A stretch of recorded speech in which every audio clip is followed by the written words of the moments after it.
চকুৰ বেমাৰ হওঁতে মানে এনেকৈ পানী ওলাব ধৰিলে চকু দি, এইটো চকু আছিলে ৰাইট ছাইডৰ চকুটো, ইমানেই পানী ওলাই গৈছে চকুটো মানে একদম কমি যায়, একদম সৰু টেপা হৈ গৈছে।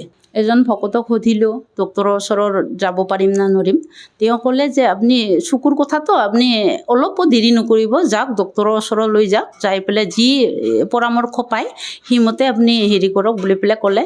তেওঁ পৰামৰ্শ পাই মই সিদিনাখন শনিবাৰ আছিলে, ডক্তৰৰ চকুৰ ডক্তৰ আহে, সেইদিনাখন মই গৈ পেলাই দেখালোঁ। দেখাই পেলাই সপ্তাহৰ ঔষধ দিছে আৰু মানে 4-5 বিধমান ঔষধ দিছে।